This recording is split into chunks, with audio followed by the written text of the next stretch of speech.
Hi everyone, welcome back. I'm just going to take a second and I'm going to load our video and our comments. Here we go.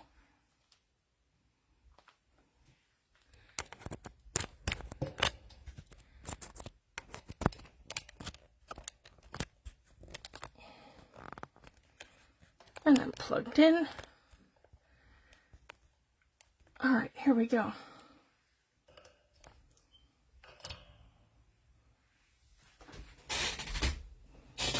So I wanted to come live, and I'm just going to explain a couple of things. So in front of me here is the Tim Holtz Tonic Studios stamping platform. So this has been discontinued, but this is my favorite and my go-to. And it's the regular size one. Hi Tammy, thanks for joining, love. And I wanted to share, I've been finding watercolor paper cold press at my dollar store for $3.25 for 20 sheets. So this is the absolute best price I've seen it. And it is 300 GSM, or basically close to 140 pound, because it's very thick. So this is somewhere between 130, probably closer to 130. So I just wanted to share that. So I'm going to pull a piece of this, and that's what we're going to be using tonight. And it has two sides. It has a side that has texture, and then it has a side that's more flat. So I'm going to use the side that's more flat for tonight's video. So I just wanted to share that. And this is a Studio Series watercolor pad that I'm using. So I just wanted to share. And this is just as good as any of the ones that I've got from Amazon. So I wanted to share that. As long as you're, fine grain, you're looking for these sort of things, guys. Fine grain, quality art paper. It is watercolor paper, so it's going to move like watercolors. And you just, as long as you can kind of have a look at it to see the thickness and make sure that the quality is sort of all the way through it, that's just things I would look for. And it's nice and thick. So I can't recommend this enough. And again, guys, $3.25 for a pad of this at my dollar store. And it's Artist Series. And so for something like this, absolutely use what you have. So you don't need like fancy, expensive $50 watercolor paper, guys, to try some of these techniques. Just use what you have. So I just wanted to share that. I'm going to go ahead and I'm going to trim this down a bit because I don't want to use the whole thing. So just a quick way, guys, like nothing too fancy. And I can use my tear ruler later if I want to make all of my edges look torn. So I'm just going to fold this in half. I'm going to use a bone folder like this, just to crease it. Yeah, like that, so you guys can see what I'm doing. Here we go. And I've used Ohuhu paper, and I've used Winsor & Newton. So again, guys, for a lot of these techniques, just as long as you have some sort of, you can decide too, because it is double-sided. I want to use the smooth side tonight. I don't want to use the grainy side.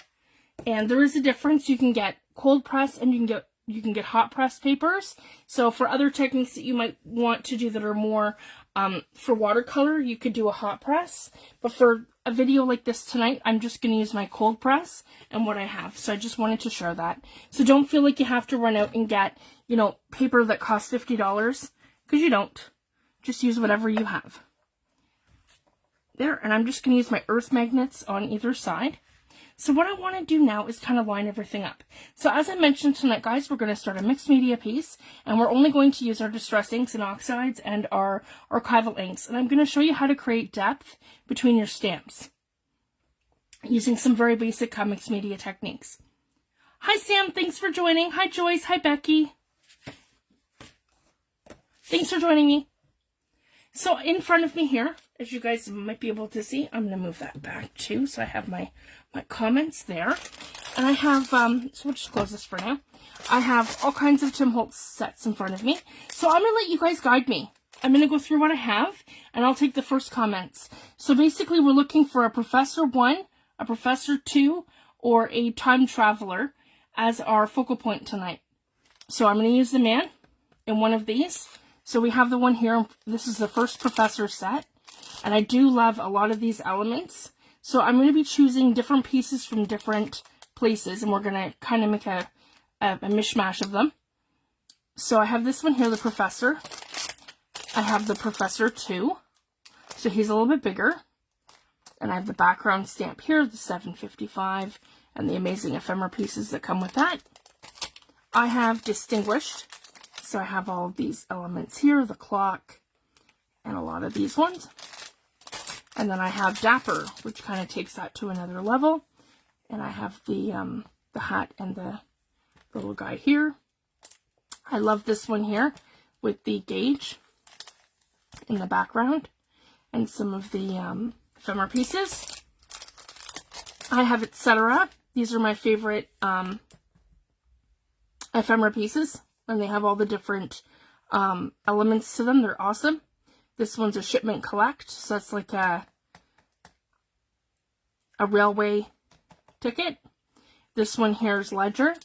This one here has actual the factory manufacturers like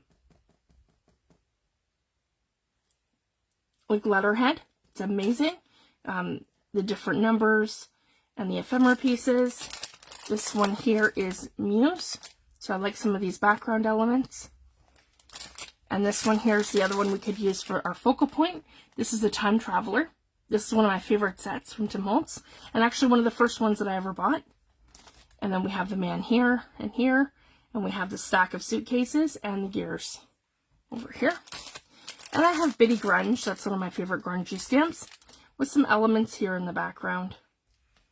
And we're not going to use Seth Apter stamps tonight, we're just going to use Tim's, just so I can show you this, because they have all kinds of similar elements that can go together.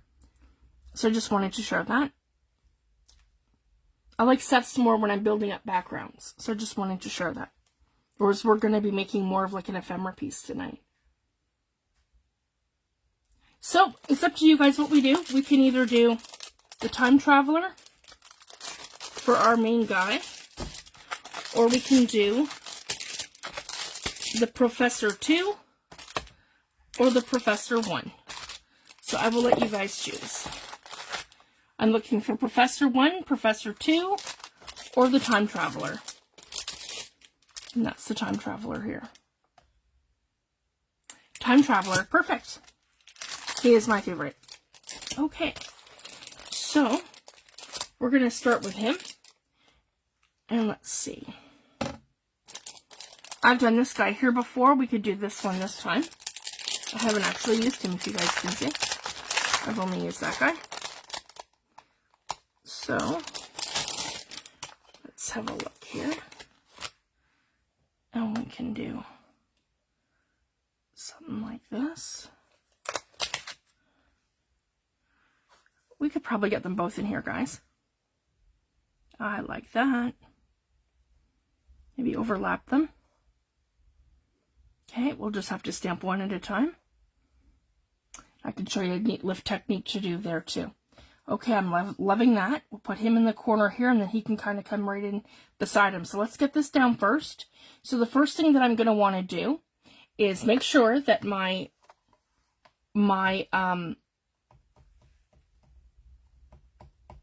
stamping platform at the top left-hand corner says rubber.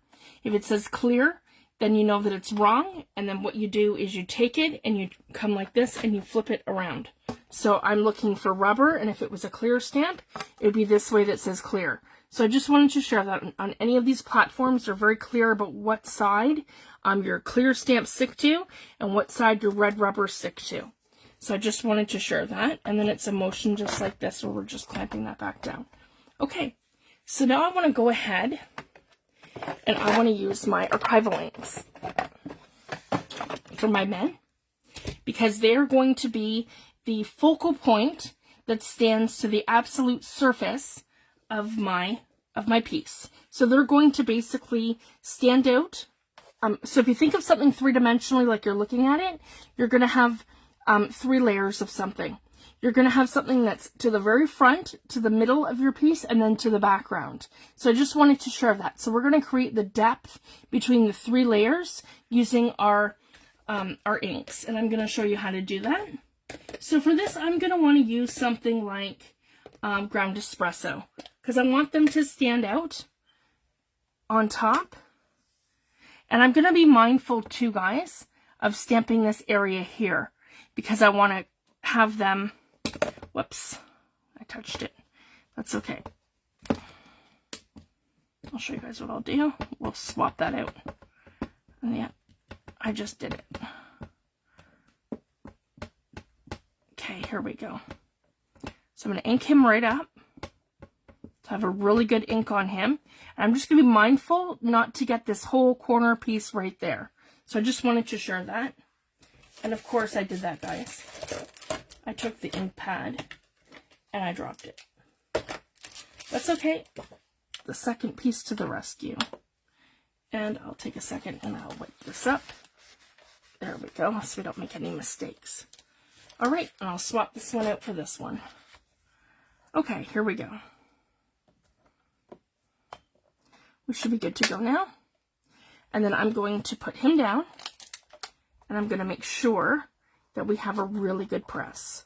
And this is the thing that I love about using a stamping platform, is that it doesn't matter if I get a good impression or not the first time that I put it down. I can always re-ink and go right back in. So that's the great thing about using a platform. You'll be able to stamp in the exact same spot that you did over and over and over again just by re-inking your stamp. It's too hard when you're trying to do it freehand on a block to try to get it where you're stamping the same place twice. It's too hard. So this is the best way to line everything up.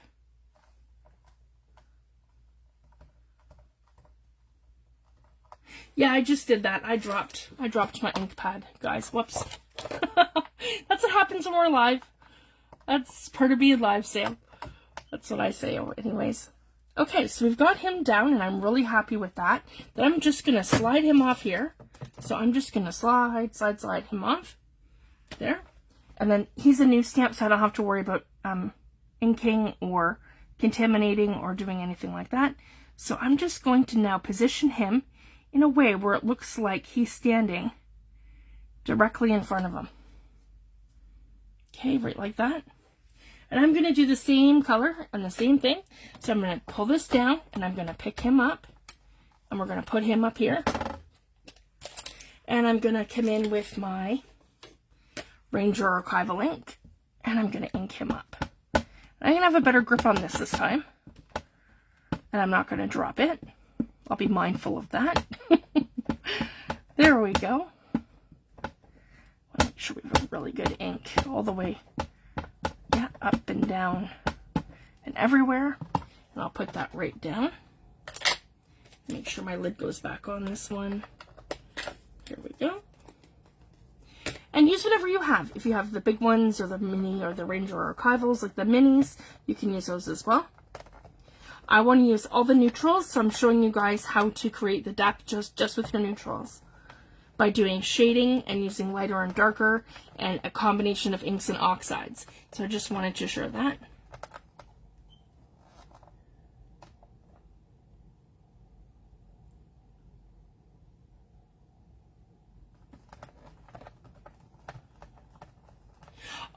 Oh, Tammy, when these become dry, all you need to do is re-ink them with a re-inker. You can buy any of them, and they sell them just by the color. So basically any of the Ranger Archival Ground Espresso re-inker will re-ink this, the mini, and then the one that I had given you for your birthday, hun, with the 4 colors. You'll be able to use that on there as well. So these are the exact same thing. They're just in ink pad form. So I just wanted to share that. It's the same, it's the exact same thing. And the minis are the same as well. Here we go. So I have a really good stamp. Okay, so as you can see, I've got my 2 guys standing there, and we have them all stamped perfectly. And then when you know too that you've had a good stamp, your stamp will pretty much not have any ink left on it. So I just wanted to share that too. And you can see where I missed here all along there because I was looking to not stamp that so we could have our other guy in the background. Now, what I want to do next... Thanks, Sam. I really like the suitcases, and we did do that the last time. So I'm going to go ahead and move my earth magnet to here. And maybe we'll just put these here. And we won't have the full image. We're only going to have part of the image. So I just wanted to share that. And I want to stamp these in Vintage Photo. So we did these guys in Ground Espresso, so they are the darkest. And we want a lighter color, which is our Vintage Photo, but also in the archival ink. So the main layer that's going to pop out to you are going to be our men. And we're now creating the second layer that goes behind them, which is going to be a little lighter. So that's going to be our suitcases. So let's go ahead and do that. And I can kind of eyeball based on my line here of where I want to ink to. So that's the other great thing about the stamping platform. You can kind of line everything up, like visually when you're, sorry guys, when we're inking things up.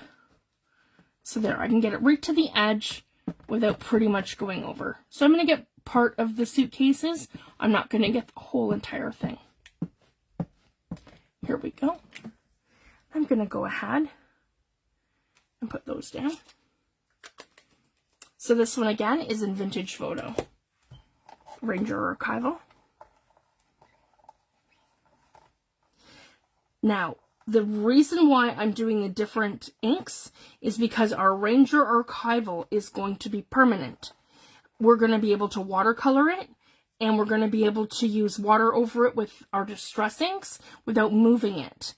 Whereas now that I'm going to start stamping with the with my inks and my my oxides, those layers I want to move. So that's why I'm going to use the two different inks, because these are permanent, they're not going to move, and the other ones will. So I just wanted to share that. So I'm really happy with that. And again, if you get ink on your mat, it's no big deal. It comes right off. And I have this treated in rubbing alcohol. So it comes off with alcohol. There, so I have that right into here. And I'm actually thinking that I didn't stamp here good enough, right here. So I'm just going to give that a little bit more pressure. Yeah, right in here. So anywhere that you feel like you might have missed, just come back like that and give it a little pressure. There we go. So that's much better. Okay, I'm going to pull this off. And I'm going to go ahead and I'm just going to dab the side of my stamp. Yeah, just like that. Because I didn't use that whole side. There we go. And I'll just put these guys back on my acetate sheet. Okay, and the acetate sheet is here underneath. Okay, and now we're going to go through and we're going to pick some elements. And we're just going to keep building up our piece. But that's going to be it, I think. Maybe we'll add one more element that's on that second part of the background. Just so I can show you guys, it doesn't matter where you position it on your page. Because that's kind of the point too, right? Because, I mean, yeah, those guys are kind of together. We'll do something in the far corner here that's the same here. So you guys can see that regardless of where it goes on your piece, using this method, you'll get that same result. So I just wanted to share that. So maybe we'll do something. So that was the time traveler that we just did. Let's do something from, let me see here. That we can really blend. I love this one too. This ephemera piece right here. Yeah, we'll make that pop like we did this one. Okay, here we go. We're going to do this. This is from Etc. This is one of my favorites. And I just love this one here. Here we go. I'll show you guys. So we're going to move our magnet out of that corner. And we're going to put this right here. And as you guys can see, I'm not going to want to stamp the whole entire thing. I'm only going to want to stamp it towards him. And then not stamp it because then it's going to interfere with his face. So I can literally line this up just like that, and we're only going to stamp part of it. So it's like in that corner.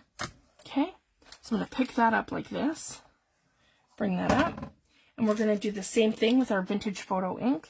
And then I can kind of line this up too, guys, of where I want to stamp this. So his hat comes to about here. So for this portion here, I'm going to want to stamp, yeah, just like that, right along here. Like that. Yeah. But then we're coming in. So it's going to be more like this way.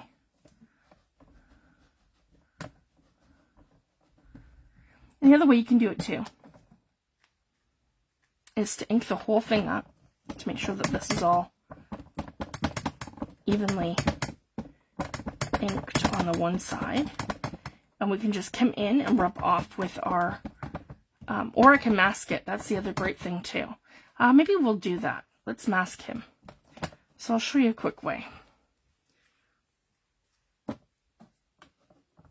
And we won't go too far. We'll just make sure that we're getting right up to him. There. So I have a nice ink on that. And I can just take this piece here that we did that whoops from, and I can just line it up like this, guys. Just like that. Right here. And that masks him. And then we can bring this right in like this, and we stamp right in our corner. Just like that.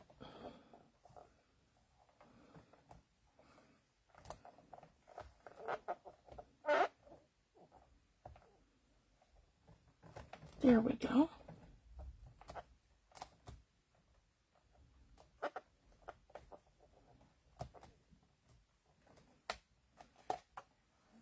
Perfect. And then when I pull this up, you're going to see that it stops right there where his head is. So what I can do now is, I'll show you. Okay. And this is why it's so important, in my opinion, and why I love to have Distress inks, Distress Oxides, and the Ranger Archival inks. Because here's a little trick that I like to do. So now that I have inked that all up, now I can take my vintage photo, sorry guys, my Distress Oxide,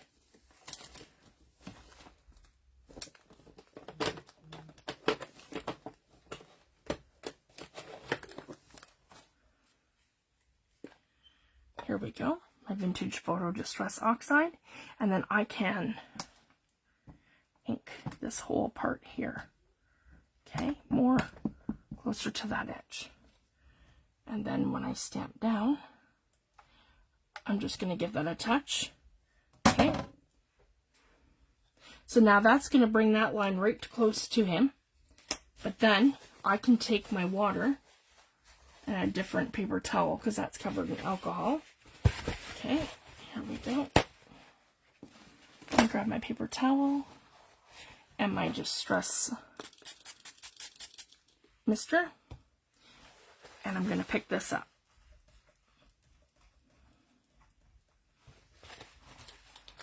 Let's give him a spray. There we go. Okay, and I just want to lift. Okay, just him. And we're going to lift. And I'm not going to get a really good lift until I start inking that up. But I'm going to be able to blend that now. So I just wanted to share that. And I love this effect too. It's a little lighter because I added the water. So I have like a smudging effect kind of happening between here and here. That's going to help create that layer. Okay, so I'm super happy with that. And then what I want to do is use my Distress Oxides like this. And we're going to add some more stuff into the background. So maybe, let me see here, go over to the professor. And let's add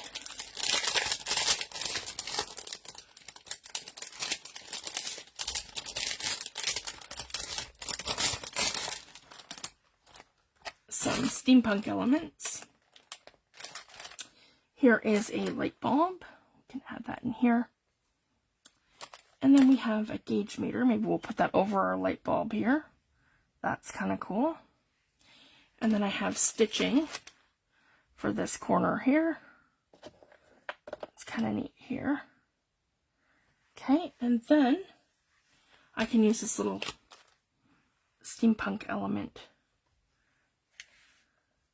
here off to the side at the bottom. And I think that might be good. And I might even add some, I can show you guys how to do that too, how to add some more ephemera stuff in between. So we'll do that. Because I have the bigger stamps that are more like a script. Okay, so then I'm going to pick these all up. And we're going to do the same thing to create the third layer, guys. We're going to take our Distress Oxide and Vintage Photo. And we're going to ink this all up.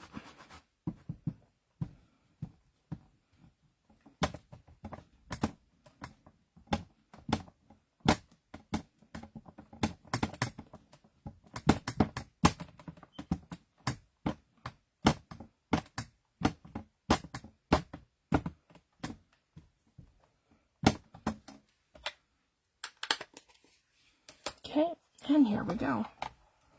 Now we'll put our pressure down. 1, 2, and 3.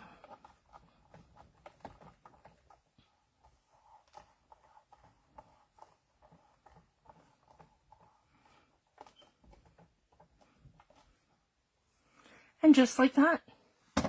So I'm super happy with that. And we're just going to pull these all off. And I can put these to the side.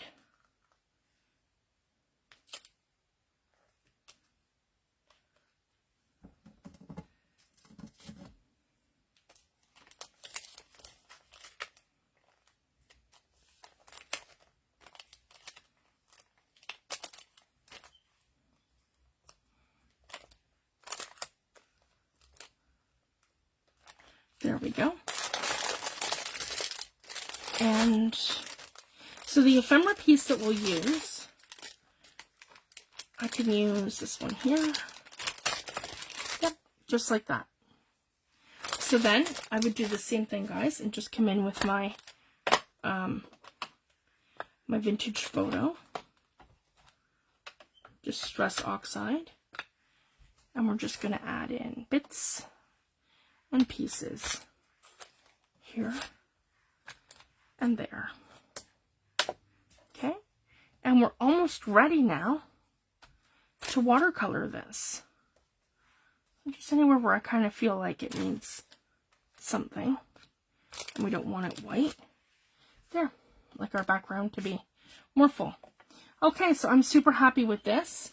So we're going to take our stamping platform and put it aside. And I'm going to move my stamps so you guys can see exactly what we're doing now. So we have it all set up. I'm really happy with that. So now what we want to do is take our Distress inks and we want to start inking it up for our base layer. Okay, and we're done with our archivals. So I'm just going to put those back in their little home there. And I'm going to pull everything out. Just give me 1 second. Sorry, guys. My desk's only got so much room for me to have so many things out at a time. And we're going to use this over here like our palette. Here we go. So I have Vintage Photo Distress Oxide. I have, okay, I've got old paper ink. I've got frayed burlap. I've got antique linen. I've got pumice stone. I have lost shadow.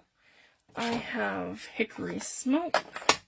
I have black soot, picket fence, and now we're into the browns. Then I can pull my tea dye. Okay. Brushed corduroy. Rusty hinge. And it did, guys, I have them all, but it took me probably 5 years, I want to say, to collect all of them. I have all of the Tim Holtz Distress inks and Oxide pads, and most of the sprays.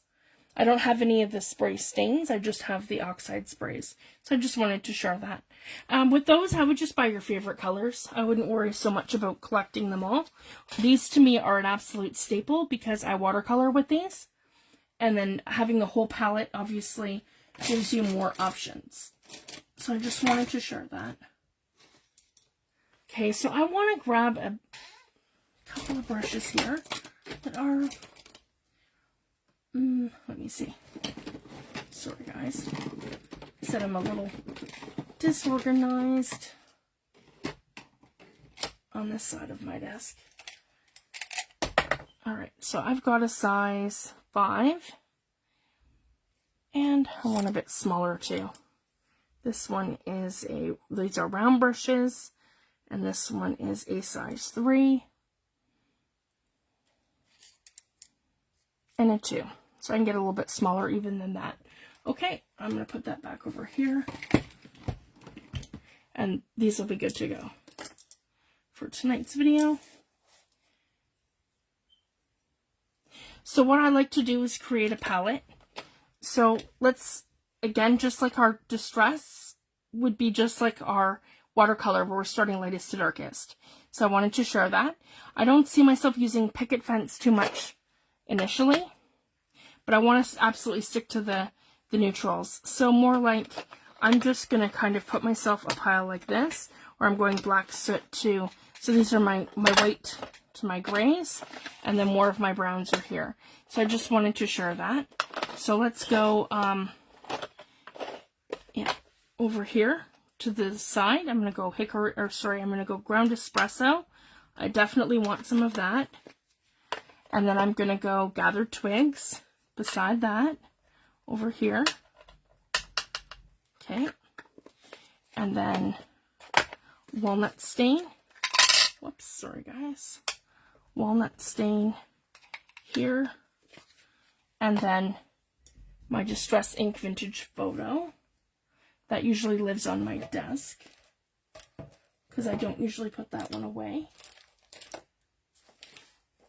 So I have it to ink up all my pages.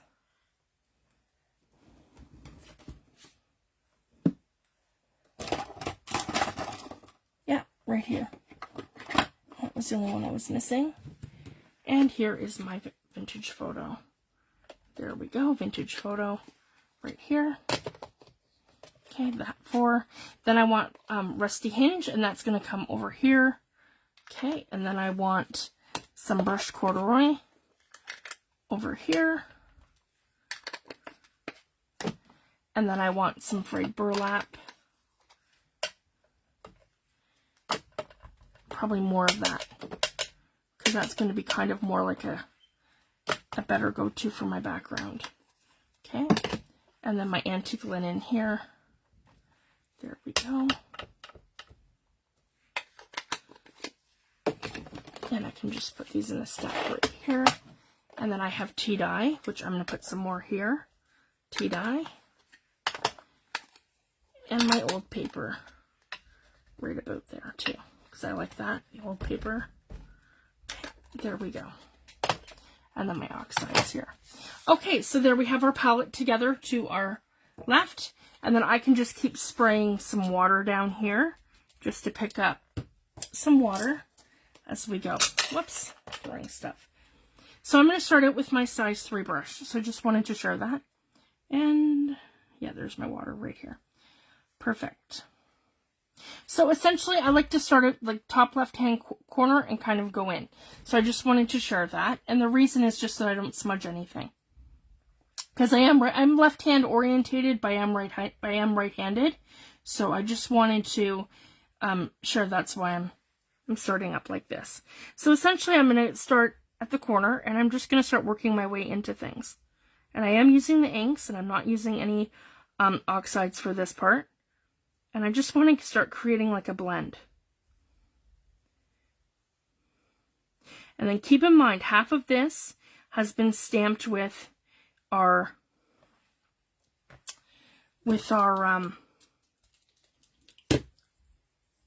archival ink, and the other half has been stamped with our Distress Oxides. I just wanted to share that.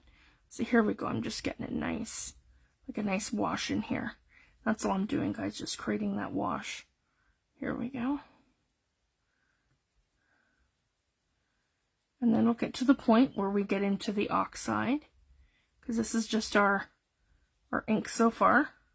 And I didn't treat this with anything. There's no gesso on here, nothing like that. This is just strictly water and our distress inks and our archival inks. Here we go. So now I can start really blending. So as you guys can see, now that we're getting into where the oxides are, I can start moving these. If you guys can see that, they're going to start blending. So all I have to do is just pick up some water, and then I can blend. And so you can see the difference. This on this side here is where I have the Oxide, and on this side here is where I have the Ranger Archival ink. So you're going to be able to see the transition from the background to the middle background to our guys popping to the top. And so for the background elements, I like to do distress ink because it makes everything flat and go automatically to the background. Whereas anything you do in oxides, they sit on top of your inks and they pop to the surface of your work. So I just wanted to share that. Sam, at the beginning, I showed what I was using. This is the watercolor paper I'm using. It's just Artist Series, 300 GSM. It is cold press, fine grain, quality art paper. So that's all you're really looking for in terms of a good watercolor sheet. And these are from my dollar store for $3.25. So don't feel like you have to go out and spend a fortune on paper, because you don't. It's all the same stuff. It's cold press, and I'm just using the smooth side of the sheet opposed to the granulated texture. So I'm getting the same play on this just like you would a piece of watercolor paper, and it's durable because it's 300 GSM or 130 pound. So I just wanted to share that. So you do want it thick, but I find this just as good as anything I've ordered off of Amazon. The only time that you're really gonna get the difference is if you're ordering hot press. So that's the only difference between them, really, is if you're getting hot press or you're getting cold press watercolor paper. And that's the other thing I wanted to share too, guys. So don't feel like you have to, when you're buying your craft supplies or you're buying your art supplies, things are graded, right? In terms of whether or not they're, like, that's the thing. They're graded whether or not they're considered to be artist quality. And all they mean by that, guys, is true to their pigments. So they wouldn't consider a Tim Holtz distress ink pad or an Oxide pad or any of our sort of supplies like this. They wouldn't consider them artist quality, and the reason is that they're not the same colors. So like you're gonna get the pigments from a company like Winsor and Newton, right? Where your cerulean blue and your raw umber and your burnt sienna and your burnt umber and your raw sienna. So like it's in terms of what the pigments are, right? So a lot of companies, that's how they base that, right? So when you're ordering something like Winsor and Newton or a higher end expensive art supplies, it's just, that's basically what you're paying for, is what they would consider the true pigments. So the thing that I like too, though, guys, is that with all these supplies, this gives us a better palette. I love Tim Holtz Neutral Palette, and this is what it is for me. The antique linen, the black soot, the hickory smoke, the pumice stone, the lost shadow, frayed burlap, brushed corduroy, rusty hinge. These are, and the way his products play in terms of how the oxides react and how the inks react, and they're a fluid ink pad. Like this, these are like, unlike any other supplies that they have on the market. So with my Sefapter products, I love them because they are the same thing. They react with your water, and they're fluid and they move, and you can watercolor paint with them too. So for me, I just really like to use a wide variety of different products.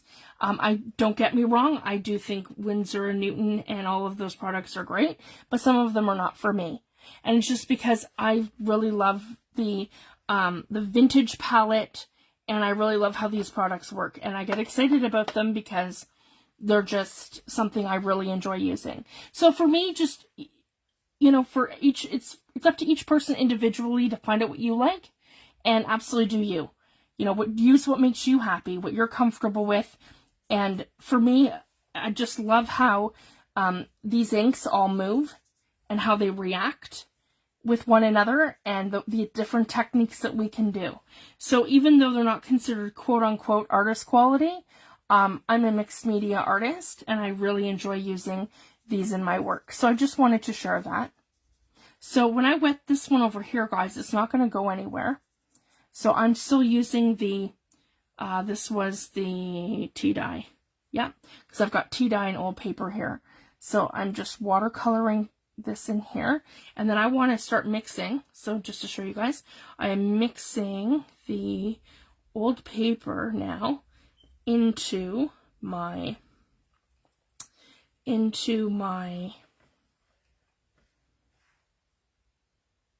tea dye. So that's where I'm getting this variation of the color from, if you guys can see that. I just want to make sure you can see. So this is a combination of old paper that I'm going over the letters with and tea dye. So tea dye is all across here so far. And now I've just picked up and mixed in old paper right through here. There we go. And I'm just giving this a nice wash. There we go. For this technique, I like to hold my paintbrush about here. Maybe the middle, somewhere up here. And it's just allowing me just to wash everything in. Okay. I need a little bit more water. Feel free, guys, ask me questions and I can answer them to the best of my ability. Absolutely. So now I want to, if you guys can see, I have that little bit of old paper on here with tea dye, but then I want to start moving this. So now I'm going to get a nice blend. If you guys can see that, because this is done in Oxide, it's still going to push to the first surface, but I'm going to be able to get that nice blend from it. If you guys can see that. So now I can go to a little bit bigger brush because I am doing the background and doesn't have to be precise like it would be for, say, when I'm watercoloring his face. It needs to be a bit more controlled. Here we go. So I can just kind of come in like that. And I want you guys to be able to see. That's probably better. So I'm just giving this a nice wash. And as you can see, I'm sort of moving my oxides. So this is what I absolutely love about them, guys, because they're all different, right? Our archival is not going to move, but our oxides are going to be part of that background, and we're able to move them out. And even here, if you guys can see the difference, I'm going to be pulling and pushing my ink. If you guys can see that, it's like a pull and push, and it bleeds just enough that you can get the background to budge. If I did this with distress inks, guys, the distress inks are just going to go from one side of the paper to the other. So I just wanted to share that. That's why I would always stamp in oxides opposed to stamping in inks, because your inks are going to smear from one end to the other, just like I'm doing here with them. It's blending everything in.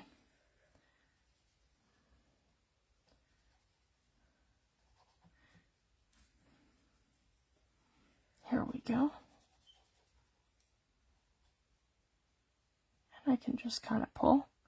So there's different methods, guys. It's kind of like this, and you just kind of pull it over like this. There we go. And we're just pulling it to that edge, so we can get that edge nice and... So I'm just using water at this point. I'm still using, but I don't really have anything there now. So this is now just a matter of me pulling from this here and getting it to go to the edge. There we go. So I have my background to here. So I like to focus on first, right? Is having my background. And see, guys, I can start lifting this too. Just grab some water and I can start lifting that and blending. Okay. then down here, again, just water. So it's not actually lifting the whole thing off. It's just going to blend it. There we go. See? This is just me adding some water.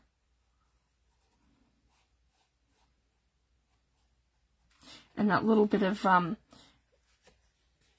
the tea dye that I have there. Now I want to take the rest of this old paper and I want to come in over here.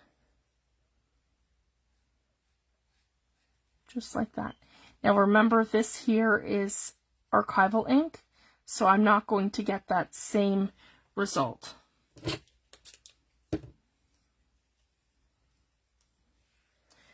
we go, and I can just, yeah, come in and give this a nice blend. And then you'll see where this goes from being my Ranger archival ink to my distress, to my vintage photo. You guys will be able to see that. Okay, I'm gonna need some more old paper. Yeah, right here. Okay, and I just have to make sure this is dry here, because we don't want to stick it in water. That's absolutely terrible for your ink pads. You don't ever, ever, ever want to stick them in water, because it will break down the composition of your ink pad. So I just wanted to share that.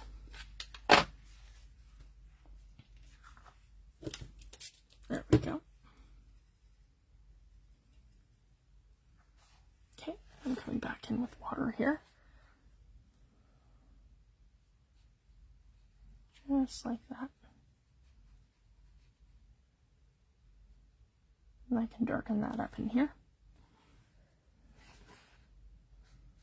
And I can pull that this way. And again, the more blend that you want, the more water you add. So I just wanted to share that. So if you feel like your pigment's too much, you can just come in and add a little bit more water and just blend things out. I find the distress inks and oxides to be very forgiving. So I just wanted to share that. I haven't treated this with anything. This is literally just my watercolor paper and my pigments. So I just wanted to share that. So don't feel like you have to treat your surface all the time. In fact, I find that gesso is great for things like acrylic paint and oil paint.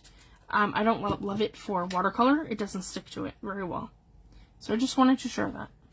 Unless there's a specific technique or something that I'm doing, I don't usually bother if I'm doing that. Okay, now I've added my water. Now this here, you guys are going to see a blend happening, because this is our distress inks. Here, I'm just going to even that out here. There we go. So now I just have to do the same thing and just come in with a lot of water. Here we go. And give this a nice blend. Okay. I'm using the larger brush. Okay. There we go. Just wanted to double check that I was using my largest brush. Okay. So, we're just gonna give this a go. As you can see, we're getting that nice blend from this. So again, this is all oxides, guys. Then they pop to our surface and they stay put. They don't completely wick out like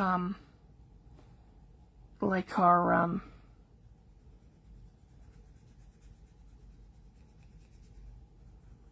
distress inks. They would have blended from one end of the page to the other. So I just wanted to share that. Here we go. And it usually just takes a few minutes to get our background together. But then once we have the background done, I can show you where the magic happens with these guys. So this essentially is just all of our background here. That's what we've done. We've kind of blended it out. It's nice and neutral. And this is our very first preliminary layer.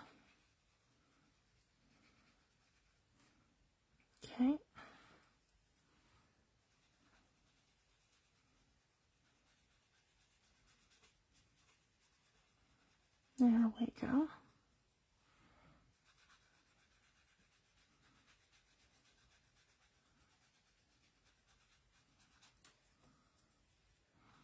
And I'm just giving these a really good blend.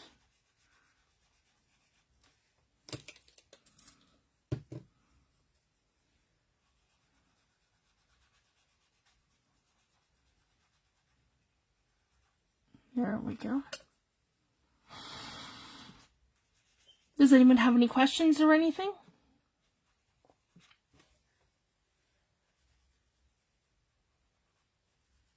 There we go.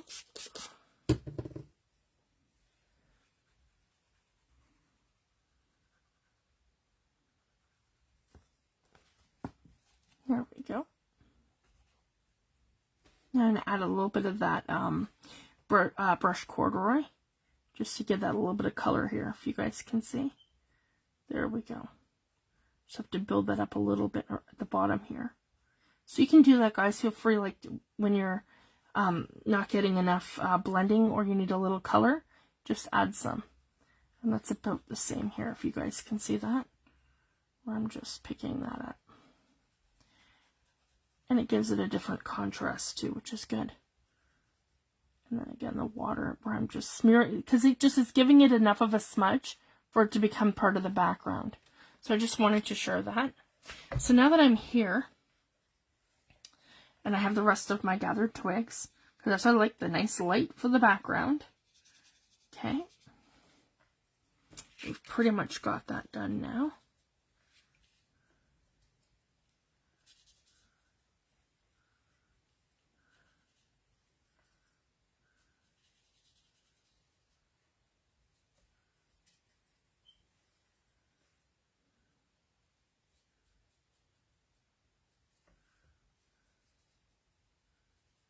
There we go.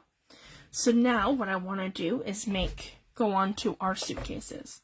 So our suitcases are going to then be a little bit darker. So I'm going to come in with my ground espresso, and this is where I can use, I'll show you guys, where we're just going to start, like over here, this is where we have all of our shading. So I'm just going to kind of come in and add some shading and follow my lines. There we go.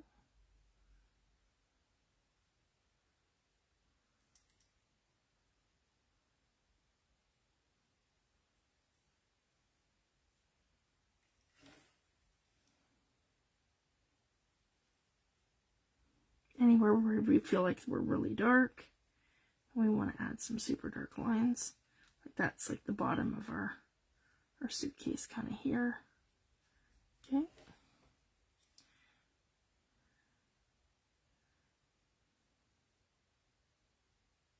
Like that. So there's some of our shading there. And then I'm going to come in and I'm going to add this lighter one here. Right across there, and over here, and in between.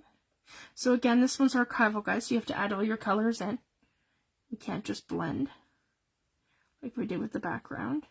So this is our shade darker. And I do have some of the darkest one in here. I've added some ground espresso, just in the absolute darkest of like small areas that we have for shades and shadowing. Okay, here we go.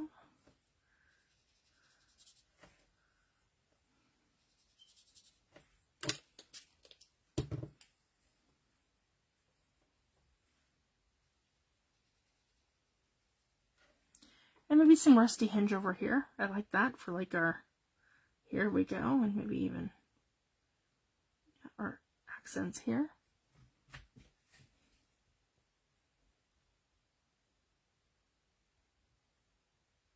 Oh, thanks, Sam.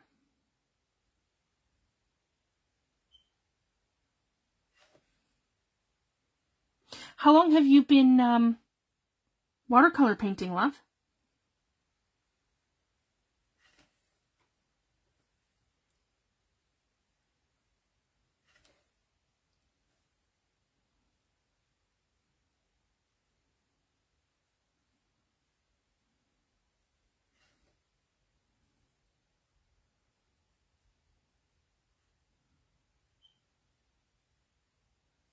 It is so relaxing. I don't do it enough.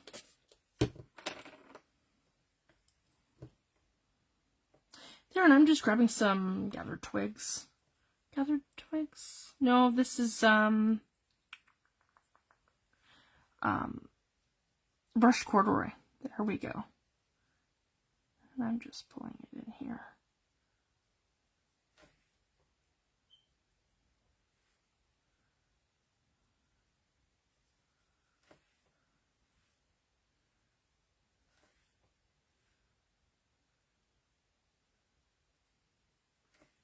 I've been on more of an acrylic paint binge and the jelly plate, and of course my sprays. I've been like using my sprays like a crazy person. It's actually been almost a year since I've sat down and done a piece like this, so I just wanted to share that too. So I'm kind of all over the place.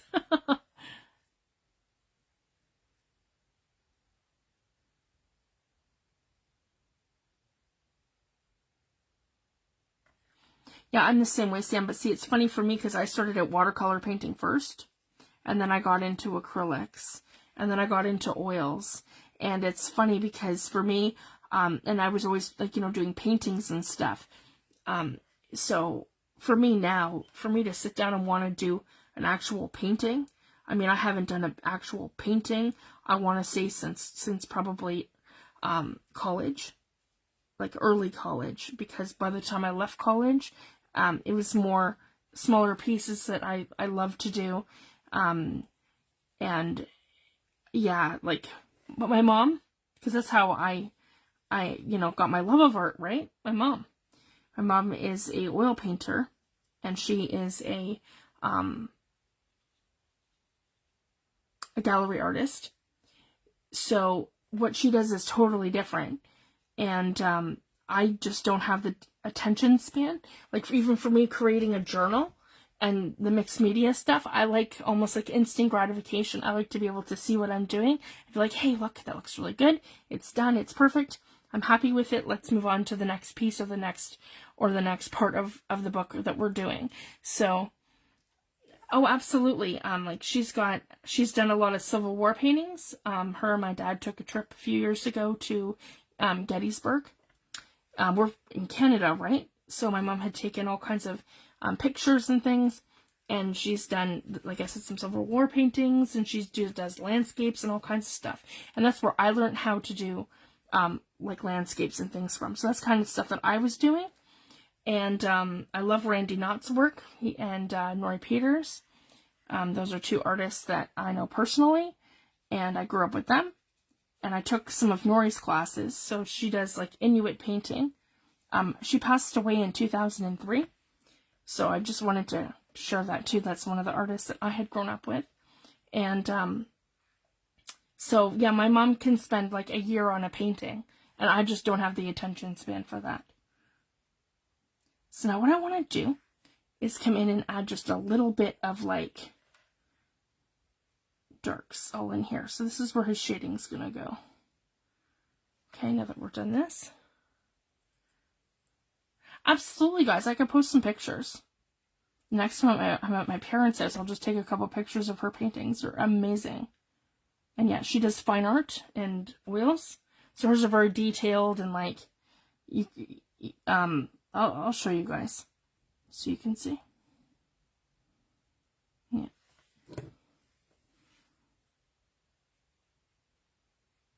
Absolutely.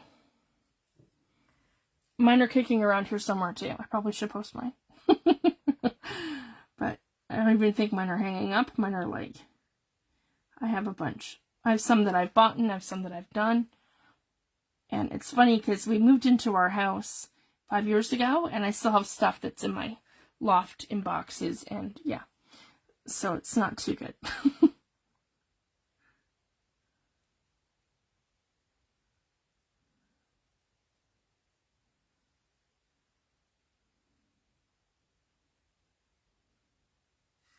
I haven't in a very long time done fine art.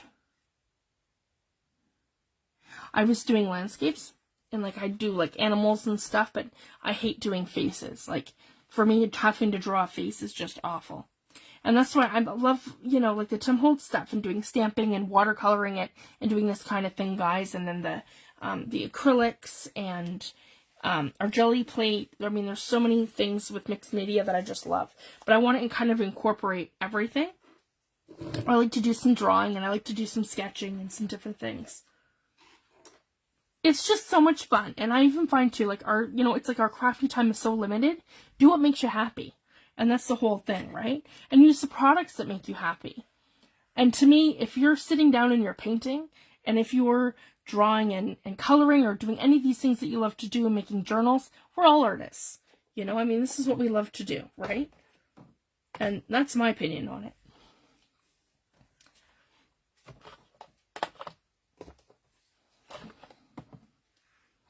Oh, I want to use more of my neutrals. Sorry, guys. So now I want to come into black soot. So now, for this part here, where I told you guys that we do our lights first and then our darks. So we've got our background done and we're kind of like right up to this point now. So I want to come in and I do want to do some of my darks first. And one of those is going to be, come on. Oh, my black soot, where did you go? Oh, way over here. Okay, so I'm going to put down right here. Yeah, we're okay over here in this corner. My black soot. Okay, I want hickory smoke right here. I want pumice stone right here. And I want lost shadow. Oh, that's a little stuck. That's brand new to me. There we go. That's Tim's newest color. So the only one that I need is the newest one that needs to be launched. And I'm not even sure. Tim did say it was going to be a neutral, so I'm kind of excited for that.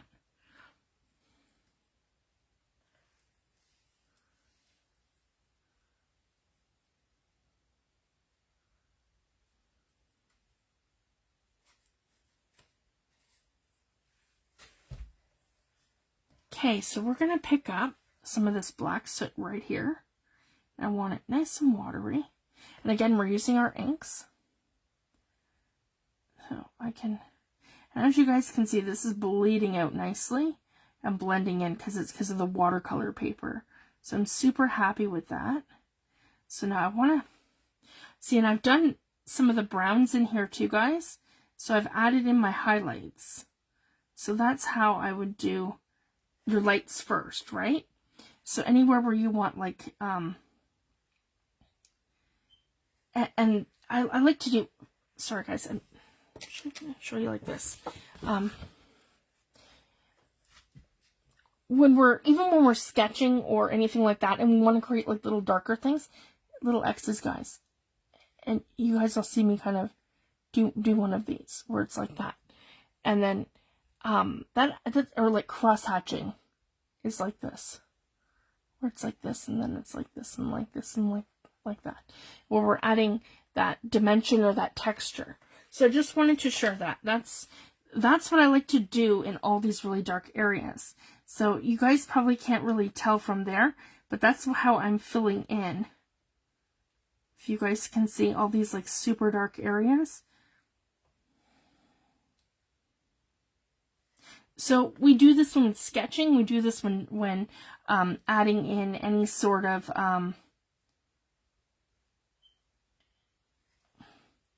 shading, I guess you would say.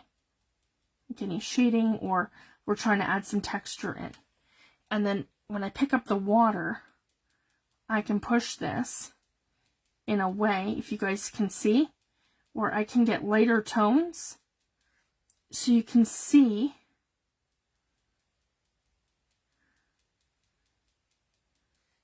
and I'll show you in just a second, guys. I'll pull it up.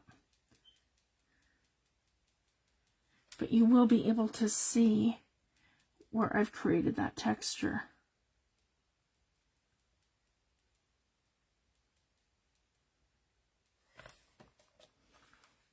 There we go. So you guys should be able to see that.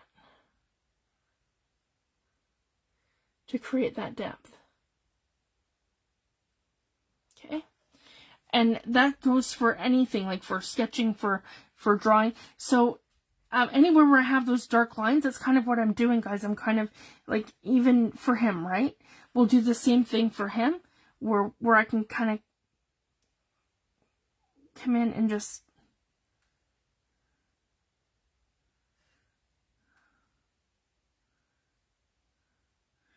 where it's going to be like super darker than everything else. So I just wanted to share that. And it'll be the same thing here for his face and for his facial hair coming up. Because I just want to, where you're accenting like the underneath portion like this, right? Creating those shadows.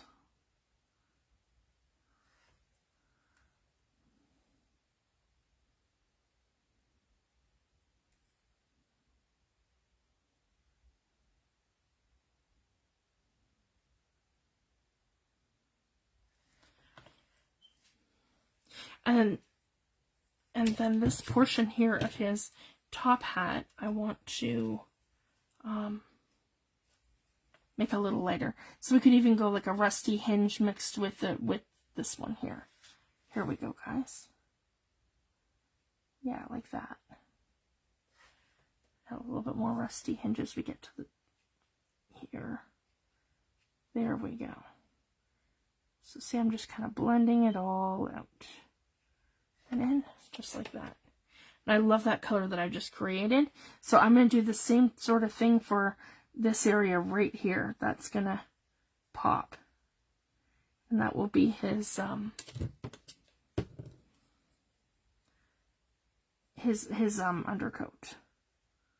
Yeah, right like that. Just like that. Yep, and his rusty hinge right in here.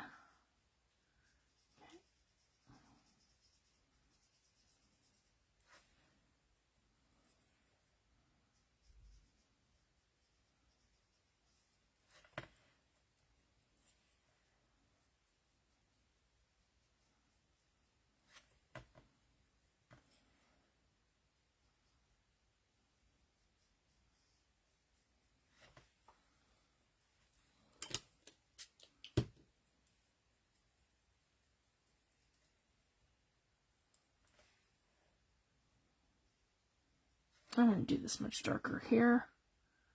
There we go.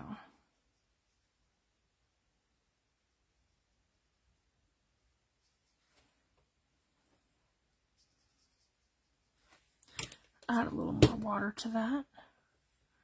There we go. Now I've got more of a blend. There we go.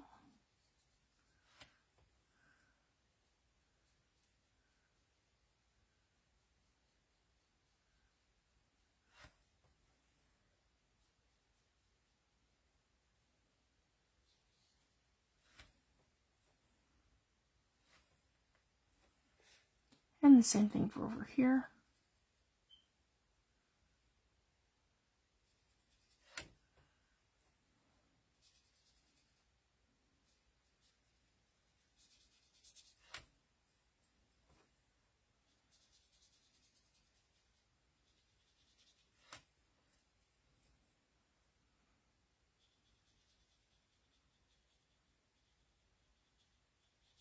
And this is all Ranger Archival ink, so it's not going to move on us. There we go. And I can even add a little bit of black in here if I wanted just to darken it up a little bit like this. So you can mix your colors, guys. Don't feel like you can't. So I just wanted to share that too. You can absolutely mix your colors together to get different variations and to get different pigments and how to blend things in so that you have them going from like lighter to darker, but then a combination of those two colors will blend them perfectly in the center. So I just wanted to share that. So that's a lot of the time how I'm getting those unique blend. So I just wanted to share that. That's my little hack. Add a little bit this. I want this just to be a little darker in here because we got a shadow coming off of him for one. And then this is kind of like, yeah, we want them to pop off the page, right? So this is almost creating like a not quite a hickory smoke, but a dark, like a lighter than, by doing the wash over the brown, it gives us a bit lighter than the actual, the black soot, right? There. And I'm going to do the same thing. I have some more of this. I'm going to come in and add this to here. And I want some more black soot. There we go. So if you guys can see, they're already starting to pop off our page. So I'm super happy with that. Okay, we need some more black soot here. There it is. Yeah, black soot. Okay.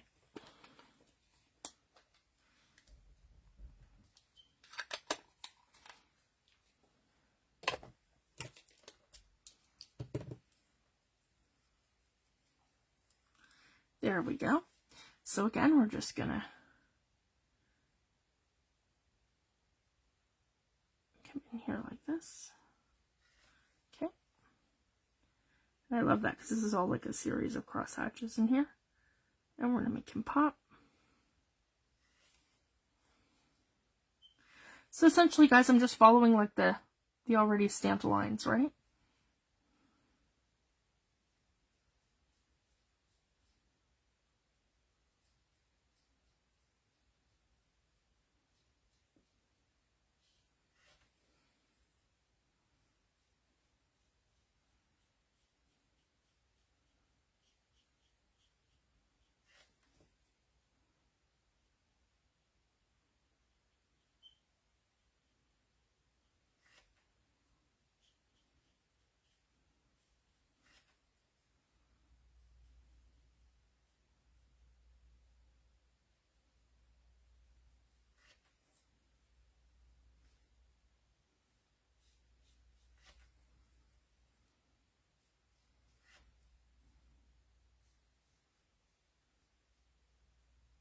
There we go.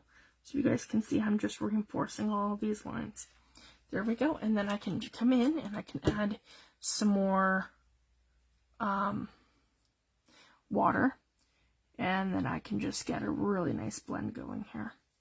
There we go. So I'm super happy with that. So even though I'm using the same, techniques, I've showed this a couple of times now, just I keep losing this video. So finally, guys, this one will be on YouTube, so we can all refer back to it. It doesn't matter. It always ends up different. So I just wanted to share that. There we go, and he'll have a black trench coat opposed to his brown one. And then the other thing you want to be mindful too is how is the light hitting them.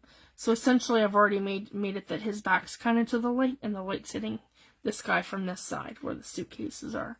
So that's kind of where the light's hitting them from. So I just wanted to share that. That's the other important thing to know when you're watercoloring or painting. Okay, here we go. And his hand is here.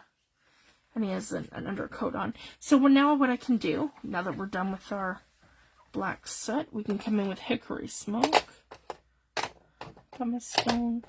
That's our next darkest color. Hickory smoke. Make sure this spot here is completely dry before putting down our pigment. Get some water in that. There we go. Make like a nice wash. And as you can see, guys, I don't clean my brushes. I just go right into my next color. So now I want to add, there we go. So I can add shading now. So this is going to be much darker all in here. Absolutely. So it's a good combination of hickory smoke and the black soot. That's our watch. That's going to be hickory smoke. And even the top part of his hat here. Come in like that. And now you guys can see how they are absolutely popping off our page. Just based on the colors I've chosen and the techniques that we've used to blend them. And I want a touch of rusty hinge in that I have some right here. There we go. Come on.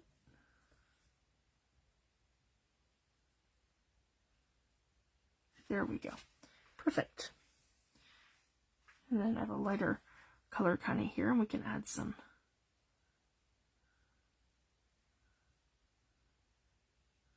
to his hat here. There we go.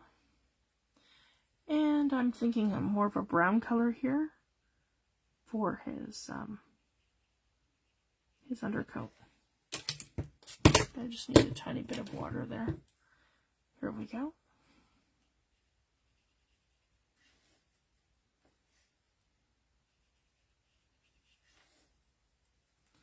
There we go.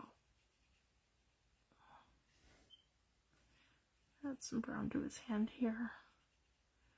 Like that. Just so we have the darks in there first. And then his collar here. Yep, add a little bit of this to it here. There we go. Give him like an olive color kind of. Yeah, there we go. I'm liking that. That needs a little water though. There we go.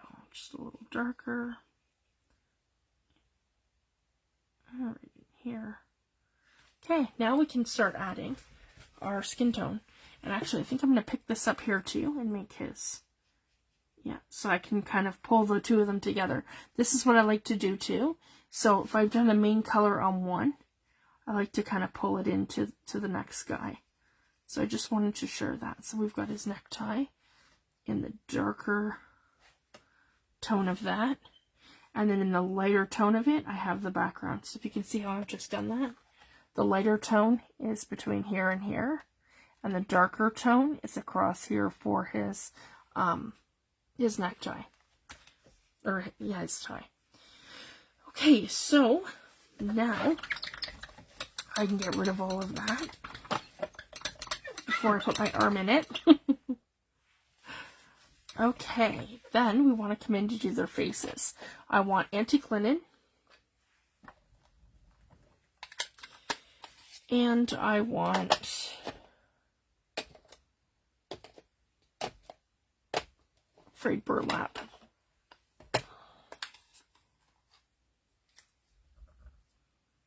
Okay.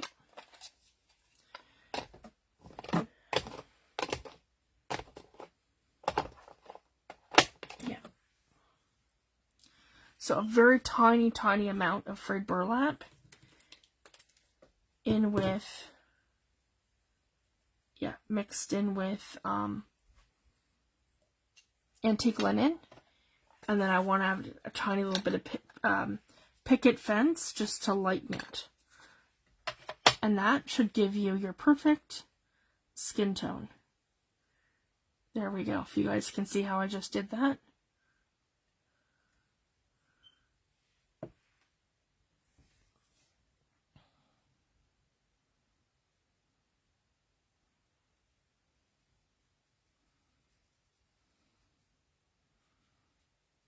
And that's how I like to do the skin tone for a vintage man when I'm using these stamps. There we go. And just like to do a wash of it. There we go. And then I like to mix in the lighter part of it so I can give him like a little contrast here. And it's like T-zone. Just like down the nose onto the chin and across the cheeks like that. Just gives them a little bit of a three-dimensional look. So their faces don't look flat, if that makes sense.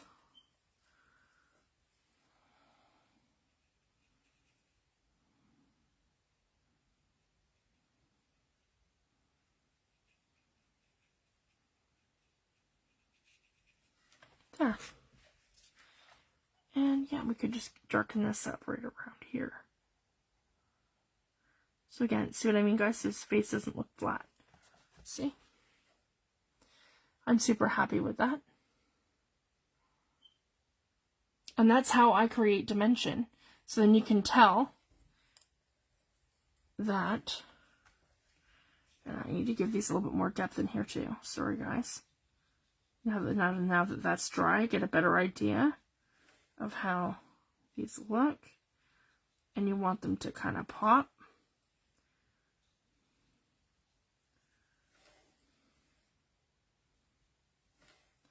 Just by the way you shade them and the way you watercolor them.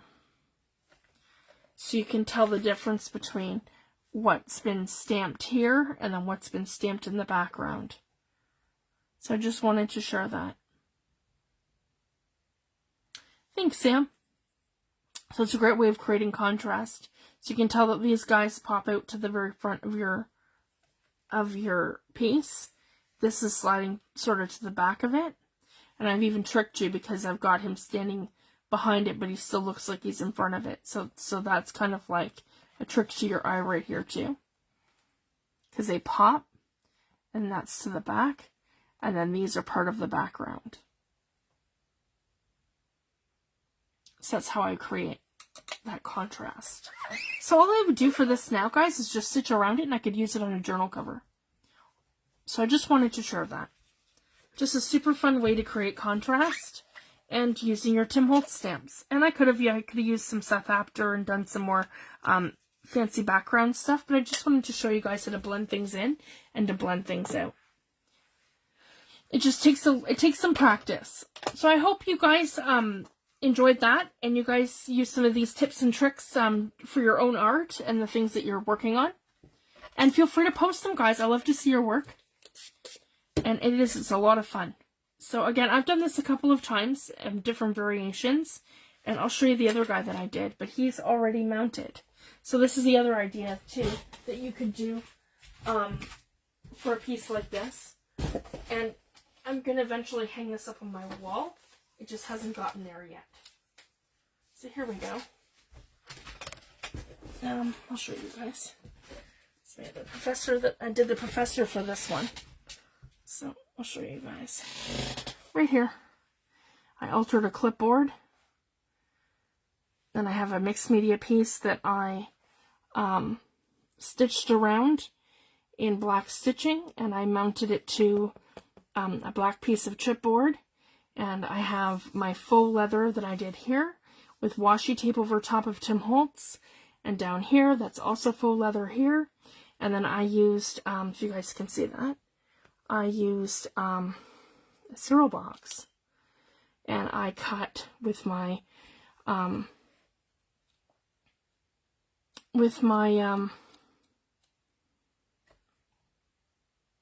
butterfly big side. So I cut the cereal box, and then I ran it through one of my embossing folders with the gears. I stitched the center of it to hold the two together. I used black cardstock. I painted it black, the two pieces, and I put them together. And I used my copper gilding wax. So that's how I made the butterfly. And it's three-dimensionally on here. And it's very stiff. So I just wanted to share that. The believe in yourself. And then, yeah. Oh, and then for this part here, sorry guys, I had a piece of cat hair on there. This still works and it's good to go. But I used Prima Effect paste to rest this.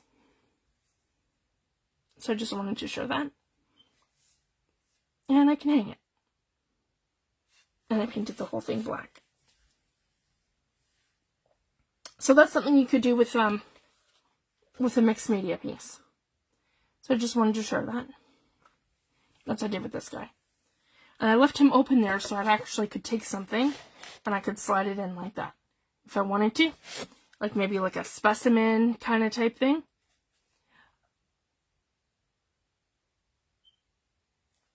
Yeah, the Prima Effect paste. The Rust Effect. I don't have it here. I have it on the other side. I'll show you guys after. Anyways, so that's another idea. So thank you guys so much for joining me tonight, and I will see you back next Friday for Mixed Media Friday, and we're going to be working with Paper Artsy Paint. So I'm really excited to give that a go. I'm going to compare it to some of the brands I already have, And we're going to do that next week, and then the following week we will be using it on the gel plate. So I can, again, compare some techniques and some things that I enjoy doing. And then the final week before our my summer break, I'm going to do mark making on that. So I'm going to show you guys how some different techniques of how to mark make on your paper artsy paint. So I just wanted to share. So I'll be posting pictures of this in group this week, guys, so you guys can have a better look at this. And I hope you try one. And just use what you have, guys. You can use any stamps. So thank you guys so much. Have a wonderful night, and I'll see you soon.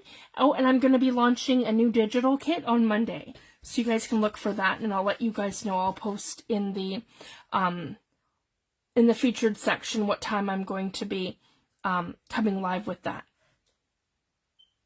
All right, perfect. Thank you guys so much for joining me. Have a wonderful evening and a good weekend. Bye.